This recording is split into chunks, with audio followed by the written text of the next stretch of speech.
नमस्कार जोहार। चले जानते हैं झारखंड सुबह की ताज़ा खबरों को, लेकिन उससे पहले अगर आपने अभी तक इस चैनल को सब्सक्राइब नहीं किया तो सब्सक्राइब कर लें, जिससे कि आपको झारखंड सुबह की ताज़ा खबर रोजाना मिलती रहे। सबसे पहली बड़ी खबर, झारखंड के पूर्वी सिंहभूम जिले में इस साल 6,812 हेक्टेयर में सब्जियों की खेती हुई है। 730 क्विंटल पैदावार हुआ है। पूर्वी सिंहभूम जिले में बारिश की कमी के बावजूद सब्जियों की अच्छी खेती हुई। गेंदा फूल की खेती के अलावा विभिन्न सब्जियों को मिलाकर 730 क्विंटल पैदावार हुई है। यह आंकड़ा जिला कृषि विभाग का है। इसमें गेंदा फूल की पैदावार 100 क्विंटल हुई है, जो कि 194 हेक्टेयर में लगाया गया था। सब्जियों में सबसे ज्यादा खेती भिंडी का हुआ, जबकि दूसरे नंबर पर नेनुआ और मूली रहा। बड़ी खबर, 2024 चुनाव पार लगाने के लिए भाजपा ने झारखंड में चुन लिया है अपना पंच। भाजपा ने झारखंड में 2024 के लोकसभा के साथ साथ विधानसभा चुनाव की तैयारियां भी शुरू कर दी है। 2024 में झारखंड में पार्टी की बेहतरीनी पार लगाने वाले चेहरे भी पार्टी ने तलाश लिए हैं। भाजपा इस बार 5 नेताओं पर दांव खेलने वाली है।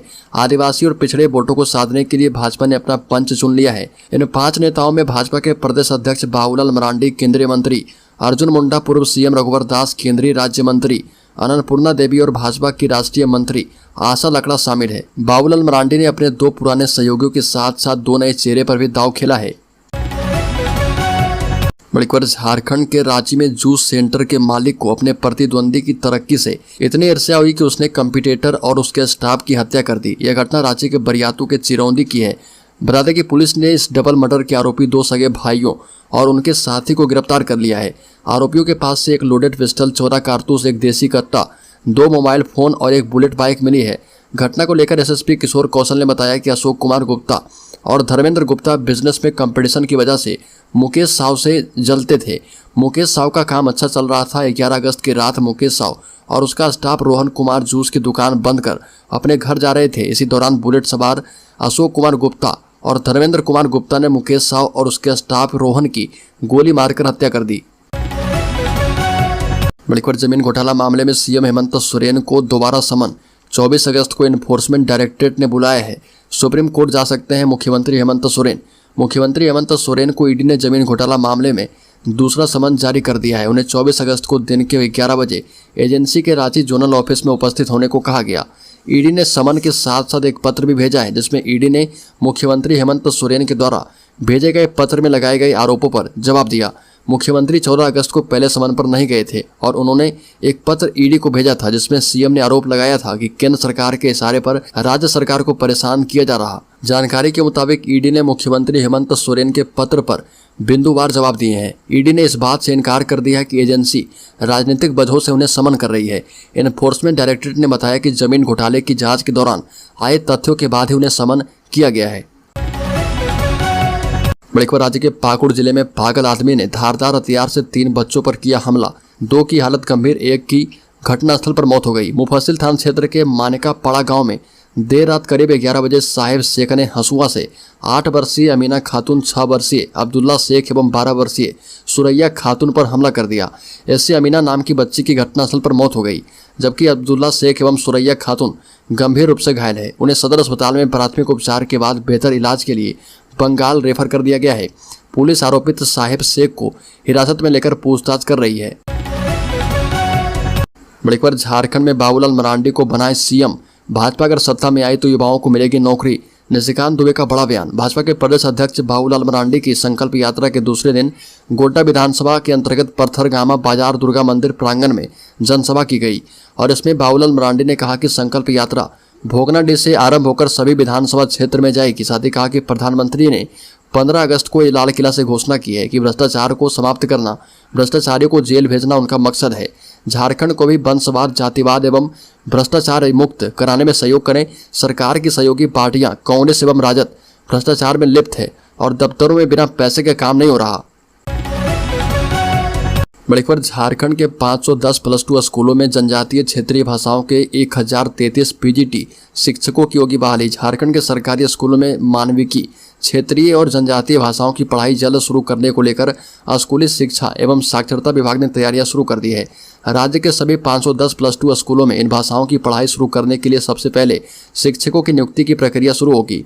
इसके लिए विभाग ने मानविकी, क्षेत्रीय और जनजातीय विषय के 1033 स्नातकोत्तर प्रशिक्षित शिक्षक का पद सृजन करने का प्रस्ताव तैयार किया है। यह प्रस्ताव प्रशासकीय पदवर्ग समिति को भेज दिया गया है। वहां से अप्रूवल मिलने के बाद जल्द ही नियुक्ति की प्रक्रिया शुरू होगी। बड़ी खबर, उत्तर कोयल मुख्य नहर में दरार आने से लीकेज की समस्या उत्पन्न हो गई है। इस कारण नहर का पानी रोक दिया गया है, जिससे झारखंड और बिहार के किसानों को सिंचाई करने में परेशानी हो रही है। वहीं नहर के जीर्णोद्धार कार्य को लेकर भी सवाल उठने लगे हैं। पलामू जिला के मोहम्मदगंज भीम बराज से निकली उत्तरी कोयल मुख्य नहर की RD 60 और 64 के बीच लीकेज हो गया है। इस कारण नहर का पानी बंद कर दिया गया है और वहीं नहर का पानी बंद कर देने से बिहार और झारखंड की 1 लाख हेक्टेयर से अधिक भूमि की सिंचाई प्रभावित है। RD 60 हैदरनगर प्रखंड के सिमरसोत गांव के समीप है। ग्रामीणों ने बताया कि लीकेज की वजह से नहर का पानी बंद किया गया है। बड़ी खबर, राज्य के पश्चिमी सिंहभूम जिले में नक्सलियों ने मुखबिर का रेता गला, गांव वालों को चेताया कि मेहनत मजदूरी पर ध्यान दो। प्रदेश में नक्सलियों की आतंक इस कदर बढ़ गए हैं कि वह मुखबिरी का आरोप लगाकर अब दिन दहाड़े लोगों का गला काटकर हत्या करने पर उदारू हैं। एक तरफ तो नक्सलियों से मुक्त झारखंड बनाने के उद्देश्य से सुरक्षा बल लगातार उनके खिलाफ अभियान चला रहे, वहीं उनके अंदर भी इससे लगातार बौखलाहट बढ़ती जा रही है। बता दें कि 14 अगस्त को नक्सलियों से मुठभेड़ में इंस्पेक्टर और कांस्टेबल शहीद हो गए थे। अब मुखबिरी का आरोप लगाकर नक्सलियों ने एक 62 साल के वृद्ध की गला काटकर हत्या कर दी। जानकारी के मुताबिक पश्चिमी सिंहभूम जिले के गोयलकेरा थाना क्षेत्र में आने वाले लोवा बेड़ा गांव में नक्सलियों ने एक वृद्ध रंतु सुरेन उर्फ ड्राइवर नामक ग्रामीण की बर्बरतापूर्वक धारदार हथियार से गला रेत दिया। साथ ही गांव वालों को चेतावनी दी कि वह SPO और पुलिस की मुखबिरी का काम छोड़कर मेहनत मजदूरी पर ध्यान दे, नहीं तो गंभीर परिणाम भुगतने होंगे। बड़ी खबर, झारखंड में OBC आरक्षण मंच ने 27% रिजर्वेशन का प्रस्ताव किया पारित। झारखंड OBC आरक्षण मंच के तत्वाधान में राज्य स्तरीय वार्षिक सम्मेलन का आयोजन विधानसभा परिसर में आयोजित किया गया। इसे लेकर मंच के द्वारा 12 सूत्रीय प्रस्ताव पारित किया गया, जिसमें मुख्य प्रस्ताव आरक्षण अधिकार को लेकर संविधान दिवस पर महारैली के आयोजन की घोषणा की गई। मंच के केंद्रीय अध्यक्ष कैलाश यादव ने बताया कि OBC सहित SC ST और माइनॉरिटी का राजनीतिक तौर पर हो रहे शोषण और सामाजिक रूप से बरगलाने का प्रयास BJP के द्वारा किया जा रहा है। इससे स्पष्ट है कि 2024 के चुनाव में इन वर्गों के मौलिक अधिकारों के हनन का प्रयास की तैयारी है। झारखंड में BJP की सरकार आते ही OBC को मिलने वाली 27% आरक्षण को घटा दिया गया था। इसके बाद हेमंत सरकार ने इसे 27% करने की बात कही, लेकिन सरकार बनते ही केंद्र सरकार को अनुशंसा भेज दिया, जो कि उचित नहीं है। हेमंत सरकार इसे कैबिनेट में पास कराकर पारित कर सकती है। बड़ी खबर, झारखंड में 26 अगस्त तक रुक रुक कर होती रहेगी बारिश। झारखंड के कई जिलों में 26 अगस्त तक हर दिन रुक रुक कर बारिश होती रहेगी। इस दौरान अधिकतम तापमान में 1 से 2 डिग्री तक गिरावट दर्ज की जा सकती है। रांची मौसम केंद्र से मिली जानकारी के मुताबिक 21 से 23 अगस्त तक पलामू, गढ़वा, चतरा, कोडरमा, लातेहार, लोहरदगा के कुछ इलाके में तेज बारिश हो सकती है। वहीं राज्य के ज्यादातर जिलों में मानसून की स्थिति कमजोर नजर आ रही है। बात करें पिछले 24 घंटे की, तो कई स्थानों पर हल्के से मध्यम दर्जे की बारिश रिकॉर्ड की गई है। पिछले 24 घंटे में सबसे अधिक वर्षा पश्चिमी सिंहभूम के मंझारी में दर्ज की गई। बढ़कर MDM की ऑडिट टीम पर शिक्षकों ने लगाया मुद्रा दोहन का आरोप, टीम का इनकार।